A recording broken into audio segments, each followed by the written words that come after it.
Halo Bapak Ibu sekalian, perkenalkan saya untuk melakukan share screen terlebih dahulu.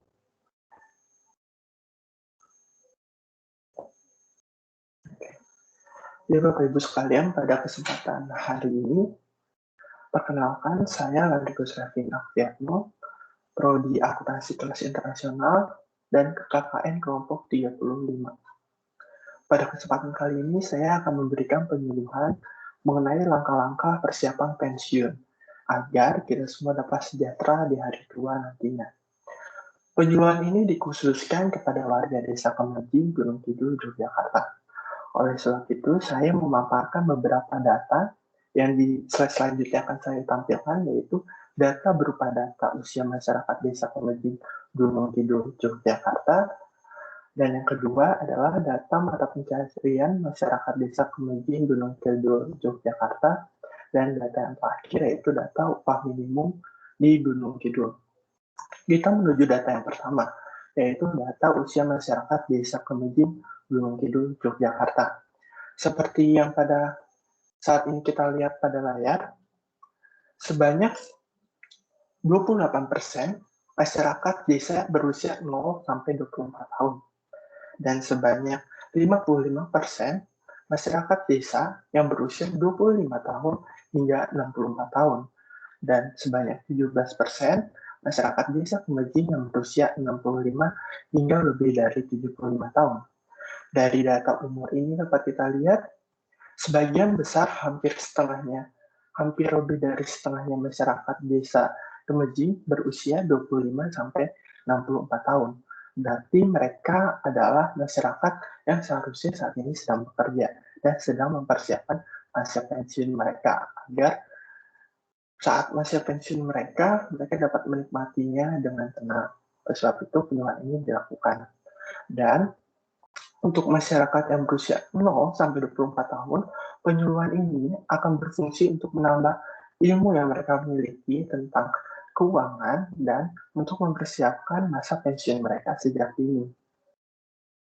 Data kedua yaitu data pekerjaan masyarakat Desa Kemenjing.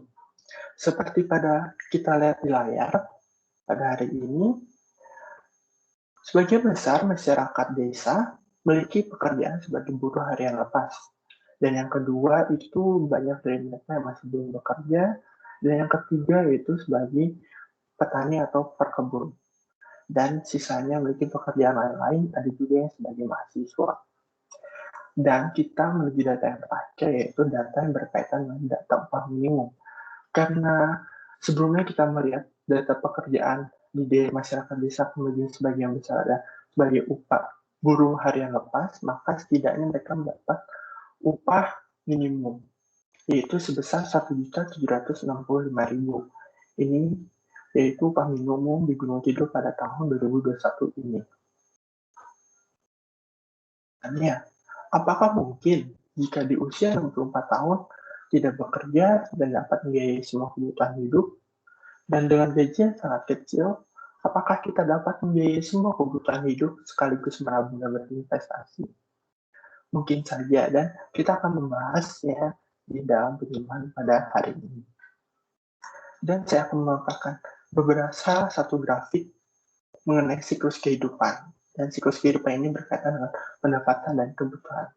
Seperti pada kita lihat di gambar, garis berwarna biru merupakan garis pendapatan, di mana semakin naik umurnya, pendapatannya akan semakin naik hingga umur 60 tahun, dan itu merupakan umur saat mereka berusia produktif, dan begitu juga kebutuhan mereka akan selalu naik seturut dengan kenaikan pendapatan mereka. Tetapi pada saat usia pensiun, yaitu di angka 65 tahun, pendapatannya akan turun secara signifikan karena mereka sudah tidak bekerja lagi.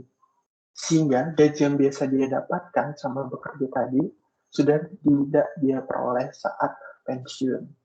Sedangkan kebutuhan menurunnya tidak signifikan, tidak sesignifikan penurunan pendapatan. Sehingga terdapat kesenjangan antara pendapatan dan kebutuhan pada saat mereka pensiun. Sehingga mereka diharuskan untuk tetap bekerja agar kebutuhan mereka dapat terus terpenuhi.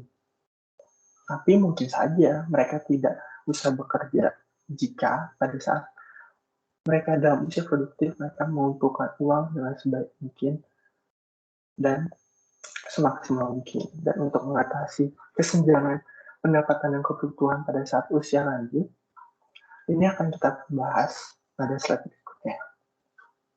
Untuk mengatasi kesenjangan tersebut, kita harus mempersiapkan masa pensiun kita dengan sebaik mungkin. Dan di sini terdapat 3 aspek persiapan pensiun yang sangat penting, yaitu keuangan, keluarga, dan kesehatan. Kita menuju aspek yang pertama, yaitu aspek keuangan.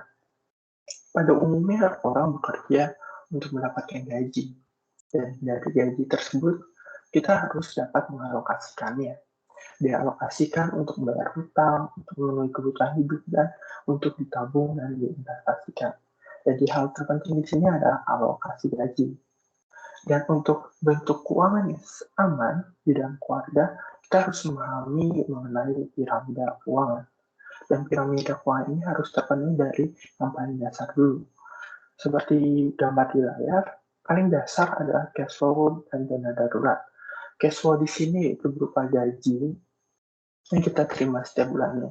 Dan jika kita belum bekerja pada saat usia produktif, maka kita diharuskan untuk mencari pekerjaan agar tidak menyesal di hari tua nantinya. Dan agar kita dapat memenuhi piramida keuangan yang paling dasar, itu berupa cash flow, berupa gaji bulanan yang kita peroleh. Dan dari gaji bulanan tersebut kita harus dapat mengumpulkannya atau ditabungkan dalam tabungan. Dan tabungan tersebut nanti akan menjadi dana darurat kita yang sewaktu-waktu kita pergunakan jika ada kebutuhan yang mendesak. Setelah cash flow dan dana darurat terpenuhi, kita baru dapat di step selanjutnya, yaitu tahap manajemen risiko. Manajemen risiko ini seperti asuransi, karena jika ada sesuatu hal terjadi yang buruk terhadap diri kita dapat menggunakan alat ini. Alat manajemen risiko ini berupa asuransi seperti asuransi BPJS Kesehatan. Setelah kita memiliki asuransi, baru kita bisa ke tahap selanjutnya, yaitu tahap tujuan keuangan. Karena kita pasti memiliki mimpi, dan mimpi itu membutuhkan biaya, maka di sini kita harus menginvestasikan uang kita agar uang yang kita investasikan itu dapat menghasilkan keuntungan yang maksimal untuk memenuhi impian kita. Dan selanjutnya kita baru dapat memikirkan mengenai rencana pensiun. Nah, rencana pensiun ini kita dapat mendapatkan penambahan penghasilan dari dana yang kita letakkan dalam instrumen investasi pada saat kita di tahap tujuan keuangan tadi. Dan tahap terakhir baru kita memikirkan warisan dan hibah. Untuk lebih mudahnya kita masuk ke dalam contoh kasus. Di sini ada seseorang dengan gaji setiap bulannya sebesar 1.550.000 dan ini di bawah UMP, minimum dibelum tidur. Dan pada saat usia 24 tahun. Nah, gaji sebesar 1.550.000 ini harus dialokasikan ke dalam 3 sub kebutuhan. Di sini ada kebutuhan pokok yang dialokasikan sebesar 1.050.000 per bulannya, lalu ada rekreasi sebesar 200.000 dan tabungan sebesar 300.000. Jika orang ini dengan konsisten melakukan menabung selama 300.000 per bulan, seperti pada kita lihat pada grafik di sini, jika persentase dari bunga tabungan yang kita miliki ada 3%, maka di umur ke 60 tahun dia memiliki tabungan sekitar 200 juta. Dan dari contoh kasus tadi, dengan asumsi bunga yang diperoleh dari tabungan sebesar 3%, maka pada umur ke 60 tahun, orang tersebut dapat memperoleh uang sebesar 238 juta. Dan di saat umur ke 61 tahun, orang tersebut akan memperoleh penghasilan tambahan dari bunga yang diperoleh sebesar 7.146. Nah, 7.146 ini adalah keuntungan setiap tahunnya dari uang yang dia tabungkan. Dan sejumlah 7.146 inilah yang bakal digunakan untuk memenuhi kebutuhan hidup seseorang tersebut selama pensiun.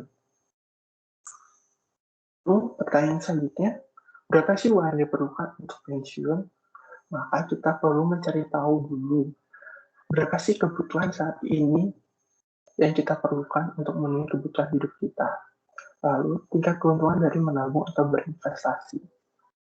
Kalau dari contoh sebelumnya, kita dapat tahu bahwa biaya kebutuhan hidup dia adalah 1.050.000 dan tingkat keuntungan dari menabung dia adalah 3%.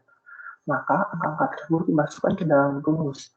Rumusnya yaitu kebutuhan bulanan dalam Rp10.000 dikalikan 12. Lalu dibagi dengan persentase tingkat keuntungan yaitu 3%.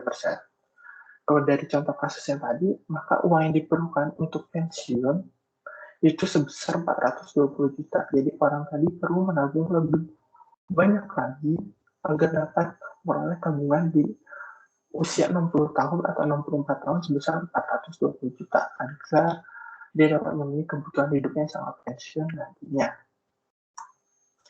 Di sini adalah beberapa instrumen investasi yang dapat dipilih. Ada seperti tabungan, tingkat keuntungannya itu ada 0-2%, ada deposito 3-5%, reksadana pasar uang 4-7%, dan seterusnya. Ini semakin ke bawah, tingkat risikonya semakin tinggi. Dan paling atas adalah risiko yang paling rendah. Jadi, Bapak Ibu sekalian dapat milih ingin diletakkan di mana sih uangnya. Apakah ingin di tabungan, apakah ingin di deposito, atau ingin di reksadana pasar uang. Dapat Bapak Ibu pilih. Aspek selanjutnya yang diperhatikan saat mempersiapkan pensiun selain keuangan adalah keluarga. Keluarga menjadi sangat penting karena membutuhkan dukungan sosial dari keluarga, dan keluarga merupakan penyemangat dalam melanjutkan hidup. Karena masa depan keluarga itu akan mempengaruhi kehidupan masa tua. Karena tidak sedikit orang tua sekarang sangat memikirkan anaknya, apalagi jika anaknya tidak sukses di masa depannya. Orang tua tersebut akan terus memikirkan kondisi anaknya dan merasa tidak bahagia selama pensiun karena kondisi anaknya yang tidak sukses. Oleh sebab itu, keluarga harus memberikan pendidikan yang terbaik terhadap anak-anaknya. Aspek selanjutnya yaitu aspek kesehatan yang tidak kalah penting dari kedua aspek sebelumnya. Karena kesehatan pada saat masa tua nantinya itu akan menjadi pengeluaran tertinggi di masa tua jika kita tidak merawat kondisi kesehatan kita di masa muda. Karena seperti yang kita tahu, biaya rumah sakit itu tidaklah murah. Dan kesehatan juga akan mempengaruhi tingkat produktivitas kita di hari tua. Jika kita tidak merawat diri di masa muda, maka di hari tua kita, tingkat produktivitas kita akan sangat kecil karena kita sakit-sakitan.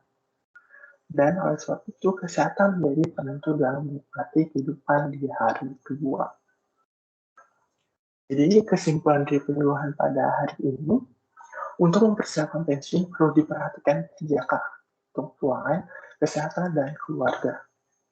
Gaji berapapun dapat dioptimalkan untuk dapat menikmati hari tua dengan tenang.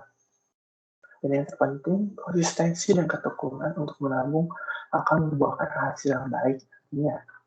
Dan di saat masa muda, kita harus bekerja keras untuk memperoleh uang sehingga di saat tua, biarkan uang itu yang bekerja untuk kita. Sekian presentasi dari saya.